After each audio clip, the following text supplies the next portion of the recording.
अस्सलामुअलैकुम।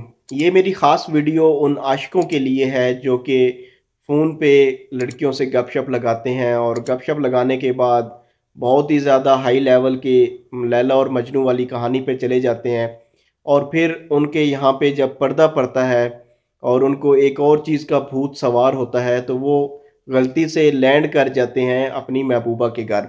और फिर आगे क्या कुछ होता है आज की इस वीडियो में मैं यही आपको बताऊँगा। इसमें जो मुख्तलिफ किरदार हैं, एक पहला किरदार है मोहम्मद हारून जो कि गुजरांवाला के रहने वाला है। लड़की का नाम फौजिया है, उसके शौहर का नाम इकबाल है और वो रहने वाले हैं ननकाना साहब के। फ़ोन पे हेलो हाय होती है, गपशप होती है, चैट चूट होती है। तो फौजिया कहती है आज मैं घर में अकेली हूँ, कोई भी नहीं है तो आप आ जाओ मेरी तरफ। तो इधर हारून साहब को तो चस चढ़ी होती है और कहते हैं हाँ जी क्यों नहीं, मैं तो हाजिर हाँ। महबूब बुलाए और आशिक ना जाए, ये कैसे हो सकता है। ये मारते हैं मोटरसाइकिल को किक कि ये ननकाना है, हालांकि ठीक ठाक सफ़र है। पहुंच जाते हैं जी महबूबा के घर।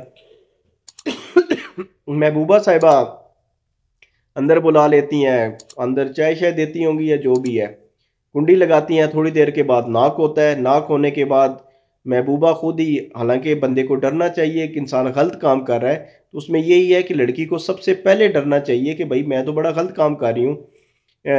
लेकिन वो डरती नहीं है, वो जाके कुंडी खोलती है कि मैं खुद देखती हूँ कौन है। तो वो उसका जब शौहर आके देखता है, इकबाल साहब भी होते हैं, कि वो कहते हैं जी ये कौन, तो वो कहती है कोई नहीं मेरा दोस्त है। तो ये कोई वेस्टर्न कल्चर तो है नहीं जो कहे कि शौहर हो नो नो प्रॉब्लम, ये आपका दोस्त है तो ये मेरी भी दोस्त है तो it's not a big problem for us. लेकिन यहाँ पे मामला और था। वो कहता है अच्छा जी तू मेरी इज्जत लूटने आया था तो चल अब मैं तेरे साथ पठानों वाला ज़रा काम करता हूँ। वो उसके हाथ में कोई नाइफ वगैरह होता है, वो आता है उसके गर्दन पे रखता है। वो कांपना शुरू कर देता है क्योंकि इंसान गलत काम है, वो उसको पहले अंदर से भी डर खौफ होता है और फिर जब ये सारे मामलात हो जाएं तो फिर उसका जो डर है वो और ज़्यादा लेवल पे चला जाता है। वो फिर हारून माफ़ियाँ शाफियाँ मांगना कि मुझे गलती होगी ये हो गया, तो फिर जब गलती होगी तो फिर कौन छोड़ता है। उसने कहा नहीं भाई तू मेरी इज्जत लूटने आया था, अब मैं तेरे साथ टीटू टू और यमंट टीटा और टिक्कू टुकुट वाला काम सारा करूँगा। मतलब आप पठानों वाला काम सारा मैं तेरे साथ भाई करूँगा। वो बीवी के सामने ये सारा काम होता है। वीडियो भी बनती है और वीडियो जो लेजेंड्स वगैरह हैं उनके पास होगी भी, हो सकता है वो आपको दे भी दें। मुख्तलिफ चैनल्स अगर आप वो सर्च भी कर सकते हैं। फिर जब ये सारा मामलात होते हैं वो चला जाता है अ, थाने कचहरी में, थाने में चला जाता है, एफआईआर कटवाता है कि ये मेरे साथ सारी ज़्यादती हुई है कि मैंने ये गलत काम किया लेकिन उल्टा मेरे साथ ही ये सारा हो गया। तो बेसिकली ये आजकल के हनी ट्रैप हैं और इस किस्म के बहुत सारी चीज़ें हो रही हैं।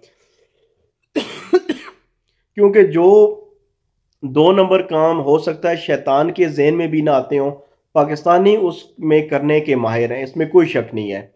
तो ये पाकिस्तानी इस किस्म के बहुत सारे काम कर रहे हैं। तो अगर बिलफ़र्ज़ आप किसी से मोहब्बत करते भी हैं या कोई इस किस्म का काम कार्रवाई कर भी रहे हैं तो भाई किसी के घर कभी भी ना जाना, वरना आप जाते जाते अपने मज़े लेते लेते वो जो है कुत्ती ट्रक थल्ले आ गई तो ये ना हो कि आप ट्रक थल्ले आ जाएं और आपके ऊपर दो तीन ट्रक आ जाए। तो इसलिए ये चीज़ों से बचें। इस किस्म के सिर्फ एक मामले में नहीं, बहुत सारे मामलात में हनी ट्रैप और लोगों ने मुख्तलिफ़ किस्म के प्रोपोगंडे रखे हुए हैं जिससे आपको ब्लैकमेल करके पैसा भी ले सकते हैं, वैसे भी आपसे पैसा निकलवा सकते हैं या और मुख्तलिफ़ तरीक़ों से आपको ब्लैकमेल कर सकते हैं, आपकी इज़्ज़त लूट सकते हैं, बहुत कुछ हो सकता है। तो फिर मोहम्मद हारून ने एफआईआर दर्ज करवा दी। अभी ये केस चल रहा, पता नहीं उसको इंसाफ मिलता है या नहीं मिलता। लेकिन मेरा भी यहाँ पे इस वीडियो बनाने का मकसद ये है कि जो हमारे इदारे हैं कम अज़ कम उनको इन तमाम चीज़ों का नोटिस लेना चाहिए। और इसके अलावा और बहुत सारे ऐसे जराइम हैं जिनकी सीसीटीवी फुटेज सामने आती हैं लेकिन हमारे इदारे उनके ऊपर कोई ख़ास तवज्जो नहीं देते, जिसकी वजह से पाकिस्तान का जो क्राइम रेट है काफ़ी ज़्यादा हो चुका है। अगर इन तमाम चीज़ों के ऊपर कार्रवाई की जाए और उनको वाकई ही अल्लाह की ज़ात को हाजिर नाजिर रख के और कल अल्लाह की बारगाह में हाजिर होना है, ये तमाम चीज़ें सोच के इन लोगों को सज़ा दी जाए जो कि जुर्म का मुर्तकिब हो, तो उम्मीद करता हूँ कि पाकिस्तान के हालात बहुत ज़्यादा बेहतर हो सकते हैं। और हर एक को चाहिए कि गुनाह से बचें और अगर आपको ये वीडियो पसंद आए तो अपने जो आशिक दोस्त हैं, ख़ास तौर पे बहुत ज़्यादा नरम दिल रखने वाले, बहुत ज़्यादा करने वाले, उन तक भी ये पहुँचाएँ, ताकि अगर उनके कोई इस किस्म के इरादे हैं तो कल ये ना हो वो भी यबन टटीटा करा के आपके पास आए और फिर आपको अपनी सारी दास्तान सुनाए कि हम करने क्या गए थे और करवा के क्या आ गए। तो बेहतर है कि पहले इन तमाम चीज़ों से बच जाएँ। तो इंशाल्लाह फिर एक और अच्छी वीडियो के साथ दोबारा फिर मुलाकात करेंगे। तब तक के लिए अल्लाह हाफ़िज़।